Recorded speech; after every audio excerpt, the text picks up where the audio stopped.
Hello, and I am Philip Nicozisis, and I am the best-selling author of Have Laptop, Will Travel, Memoirs of a Digital Nomad, 12 Cities in 12 Months, where I lived in 10 countries on 4 continents with 48 other people who, like me, ran their business from their smartphone and laptop. We were strangers on day one, and we made incredible lifelong connections in the countries that we lived in and the people that we traveled with. But I'm actually here to introduce to you a wonderful person, a very accomplished musician in his own right. I'm here with Jeremy Asbrock from Nashville, Tennessee. How are you? Good. Thanks, Phil. That's nice of you to say. And I have here in my hands, I've got this biography, and it's quite impressive. But I'll make it real short. Basically, we have a lot of we have some similarities, you and I, in that we both fell in love with rock and roll at a very young age. Very young. Very young age, and specifically behind you here are the 2 records that for both of us made us want to get up out of our high chairs essentially and go find these guitars, get a guitar and play a guitar and learn the music of Kiss.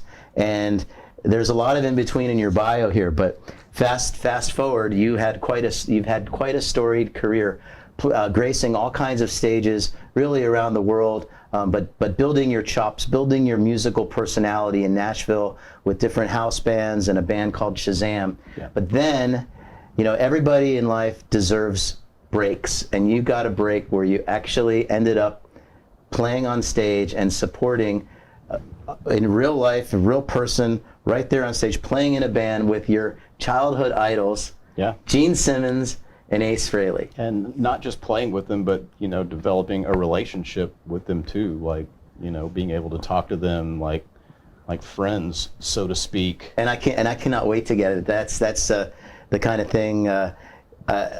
One time I was in Miami Beach, and my friend is friends with Bono, and he told me, he said, when it comes to celebrities, you're either a friend or a fan.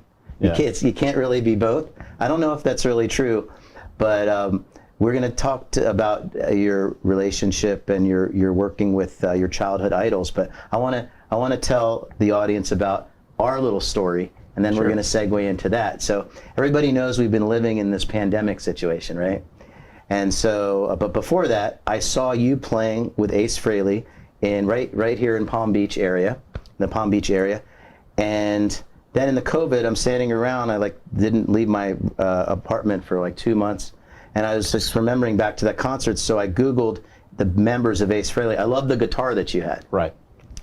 And so I Googled, and then I Facebook friend you. You accepted, and then on my news feed, you came across my news feed offering guitar lessons. And next thing I know, Jeremy's giving me guitar lessons and helping me build up my chops back up again as an electric guitar player.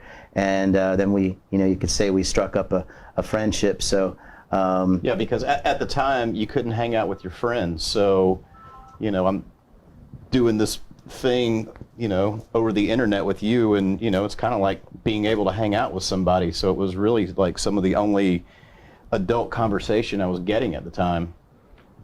Right, because you have your 5-year-old. I remember when we're taking lessons, somebody would climb on top of your instrument and kind of get in the way of our session. But that's quite okay. So tell me about how in the world, I play guitar.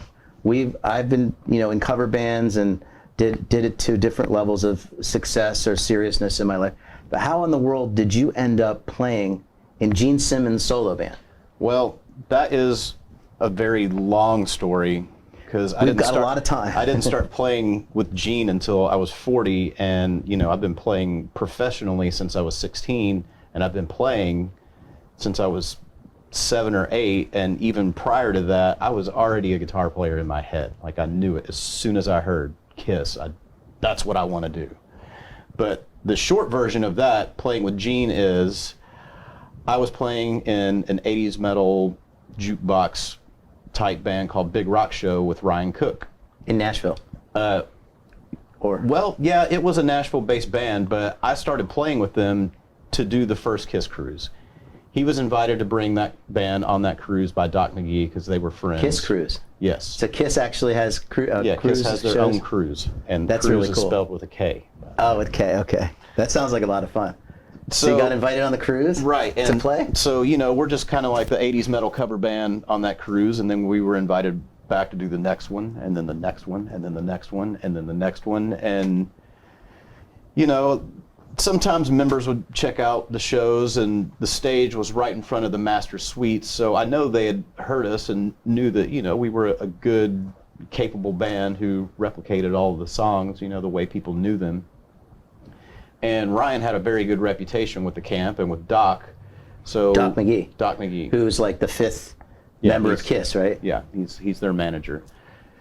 So Gene was doing this thing called Wizard World, which was kind of like Comic-Cons, where there's an expo of comic type stuff, and you do meet and greets and autograph sessions and stuff like that. And they wanted Gene to tie in a solo band show with that, and he got a hold of Ryan and asked Ryan to put together a band for him, and it was only supposed to be about 6 shows. And Going where? let's see, those 6 shows. Domestically or international? Or? One of them was in Canada, but the other ones, yes, they were domestic. Like Chicago and Philadelphia, Cleveland, places like that. So Ryan and I had already been playing together for a while.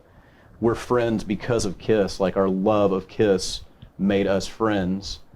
And one of our other bandmates, Philip Schaus, I met him because we're Kiss fans, and he and Ryan met because they're Kiss fans. So originally Gene was just going to sing, and we were going to pass around the bass, and then like I told you earlier, good sense prevailed, and Gene played the bass. And The idea of Gene being a front man without an instrument in the middle of the stage didn't seem right. Yeah, Ryan messaged him and said, with all due respect, as a fan, if I came to your show, I'd be a little disappointed if you weren't playing bass. And it was a simple one-word response: okay.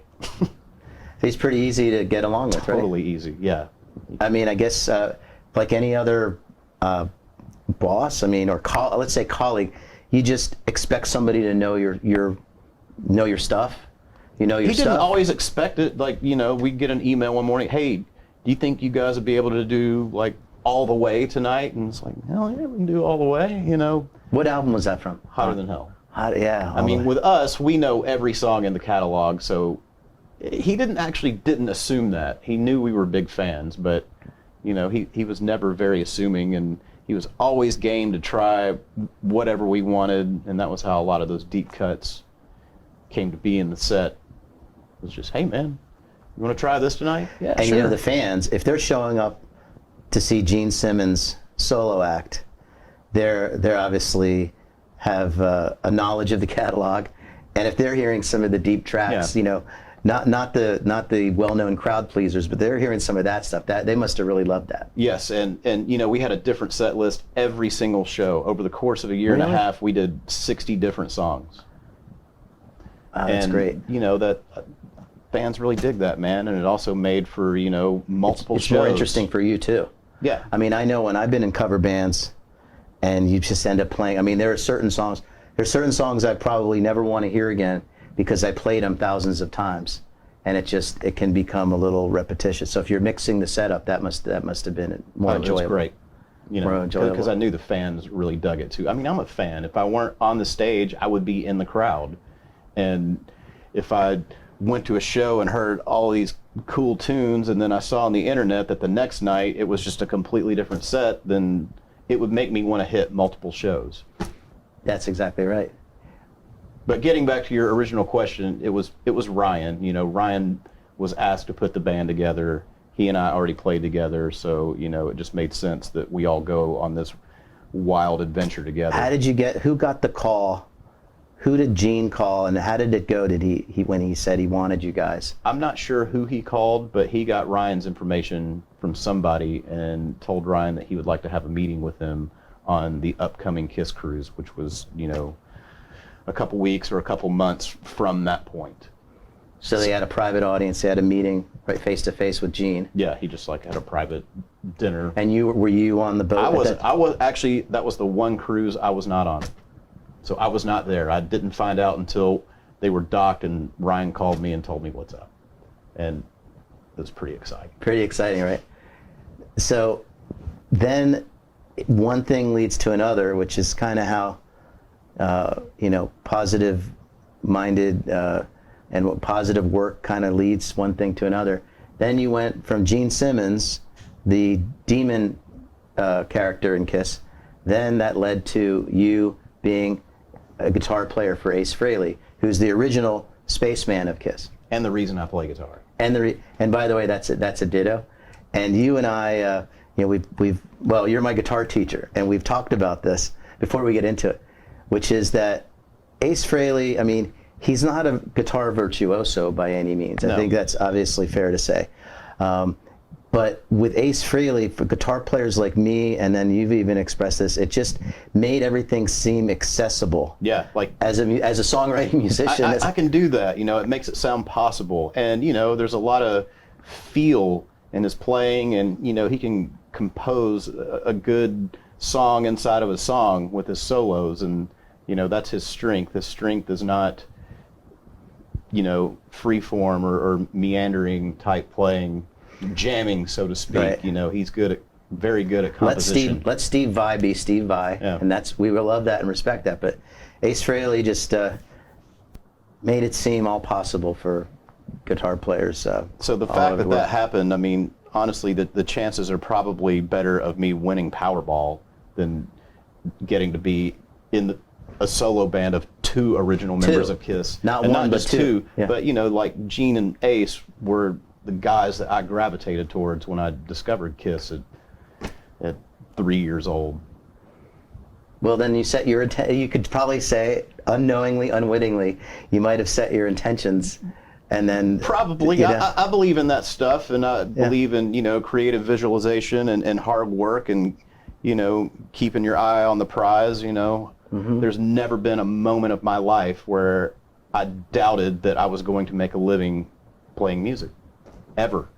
How do you feel for musicians who have that same vision? Are you a practicer? Did you practice? I've listened to Ted Nugent with interviews, and he said he plays till his fingers bleed. He's just a practice. What do you think it takes to make it? It takes determination and positivity first, because without those things, I mean, you can sit around and play all day, but if you don't believe it's going to happen and take steps to do that, then you can sit in your bedroom and become a great player. I mean, do I practice? I mean, yeah, it's sort of. I wouldn't really call it practice. I played, and I hosted a show in Nashville weekly for 5 years, and we would do 24 songs a night, and most of the time the set was different every week, so I was just learning all kinds of different styles, in volume, not like volume loudness, but volume size, like lots and lots of songs. So rock and roll jukebox. That's what you learn lots of different licks and styles, and that comes into your playing. And most of what I've done is playing other people's guitar parts, versus I've had a few situations where I got to be myself. Well, tell me about that. Don't you have a new record that came out? I do. Tell us about the new record. The show that we hosted weekly in Nashville is called The Rock and Roll Residency, and we have a new 7-song EP that is available everywhere, digitally.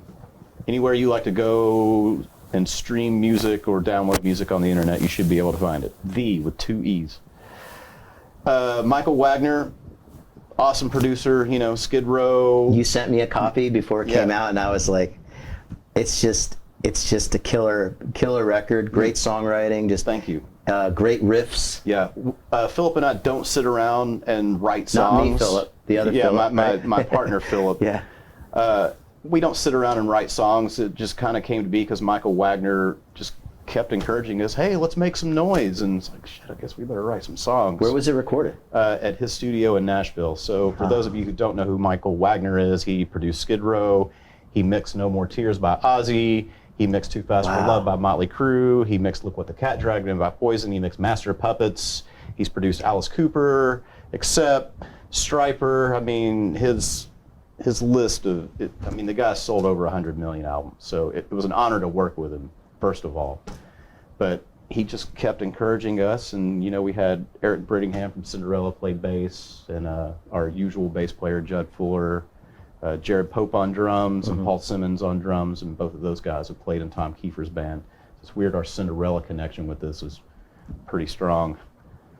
And yeah, it's just fun rock and roll. It sounds like all the classic rock that It absolutely does. we like to listen to. That's exactly right. What's the song that's got a really long jamming portion? Forget the name of it. Let's see, there's a couple of those. There's an instrumental. Toward the end. Oh, Don't Push Me. Yeah, Don't Push Me. You guys got to check that track Yeah, out. thanks. I actually wrote lyrics on that one, and writing lyrics really isn't my deal, but Are you pleased with how it turned out? yeah, I am. Yeah, good. Great. So, you know what? We've been sitting here talking, but what's that? Doesn't Aerosmith has a record and a song called Let the Music Do the Talking? Yes, they do. That's So- one of my favorites, too. So we brought two guitars here, and what do you say we play a song? Let's play a song. Let's play a song. Thank you. Thank you, ladies and gentlemen. We're here with Jeremy Asbrock from Nashville, Tennessee, accomplished musician, world-renowned internationally, played around internationally.